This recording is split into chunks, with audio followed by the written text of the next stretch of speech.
Sa nagdaang halalan, okay naman yung takbo dito sa amin, sa barangay namin kasi tao na talaga ang may gusto doon sa mga nakaraang administrasyon. Siguro kasi bagong kapitan ako, matagal ako naging kagawa dito, alam na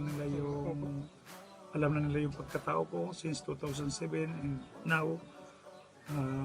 So sa nagdaang eleksyon naman sa barangay namin is okay naman yung kalakaran ng eleksyon namin. As of now talaga, dahil for recovery ang barangay ko sa mga nakaraang administrasyon, siguro nakikita mo ngayon ang barangay namin. Nung una kung makita mo to, hindi to ganito kalinis, hindi to ganito kaganda. So sa 2 buwan ko na pag-administer dito na medyo may nakikita na tayong improvement, tulong-tulong tayo at saka yung community, nasabi ko, hindi ko to kaya na ako lang mag-isa. Linagay niyo ako ng kapitan sa ating barangay, linagay niyo ako ng isang tatay ng barangay natin, tulungan niyo ako sa administrasyon ko para sa kagandahan at kaayusan ng ating barangay.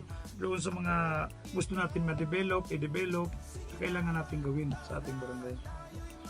Totally yan talagang transparency na yan.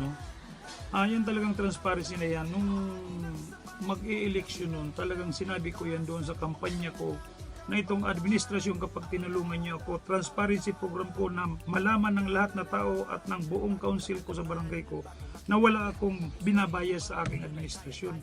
Gusto ko talaga malaman nila lahat kung paano ang paggastos natin ng pera ng ating 20% sa barangay at paano natin i-develop ang ating barangay. Yan ang gusto ko na transparency program para malaman yung lahat at saka doon sa mga gagawin natin ng mga assembleya, mga barangay assembly, na lahat na kailangan natin ipaalam sa tao, isabi natin para wala silang yung legalidad ng ginagawa natin, dapat malaman nila. So sa lokal na pamahalaan ay malaki talaga ang kinakailangan namin at inaasahan namin, lalong-lalo na sa aming mahal na mayor. Talagang tinitingnan ni mayor ngayon, nag-request ako ngayon dito sa aking barangay kasi yung electricity talaga is wala pa sa aking barangay. So humingi ako ng tulong dahil lagi naman kami nag-usap ni mayor, papakabait talaga ng aming mayor.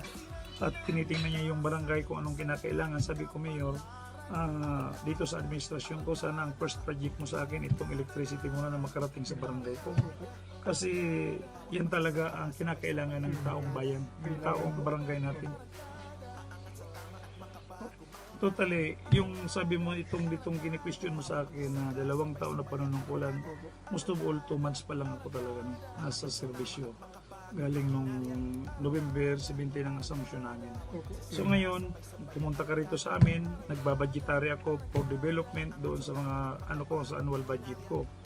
So doon mangyayari siguro ang mga ginagawa naming budgetary kasi may mga pinaplano na ako dito sa mga improvement ng ating dating project na gusto ko i-improve. Tapos sa aking barangay hall, may mga plano ko for improvement. Kasi sa pundo ng 20% ng barangay, napakaliit po, ipatakbo natin yan. Kasi wala naman tayong mapagkakukunan talaga kung hindi magbigay yung national government, galing sa lokal, lalong-lalo na kung si governor, magbigyan kami ni governor ng project sa barangay, napakalaking tulong po yan sa aming barangay. So ngayon, yan talagang hinihingi ko from local to national to kay Governor Tony Antonio ko po. Yan po talaga pinakamamahal nating governor na yan na gusto ko mahingian ng project sa barangay Bukainganyo. Kasi ang barangay Bukainganyo is nandito kasi tourist spot kami. So si governor talaga kung tingnan tong barangay namin, napakaganda. Kaso lang kulang kami sa pundo para i-develop ng agad-agad. So dandahan lang. So nasa kay Gob na yan. Mga tao naman niya kami. So sa dahilan ng pagkandidato ng barangay captain, kasi yung nakaraang administrasyon dito, siguro hindi naman natin sinasabi sinisira sila or ano.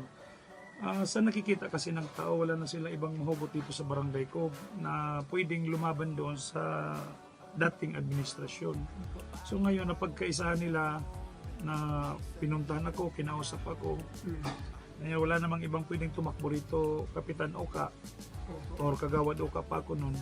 Sabi niya, ikaw lang talaga Kagawad ang pwedeng tumakbo ng kapitan kasi nakikita naman namin yung quality ng serbisyo mo sa amin, quality ng serbisyo mo sa barangay na talagang mas kayong pang ipa-improve ang barangay natin. Sabi ko, sige, nasa sa inyo naman ang buhay ng eleksyon. Kung tulungan niyo ako, di tulungan niyo ako, at least kung magkakaisa tayo ng magiging united ang ating barangay, sige tulungan niyo ako.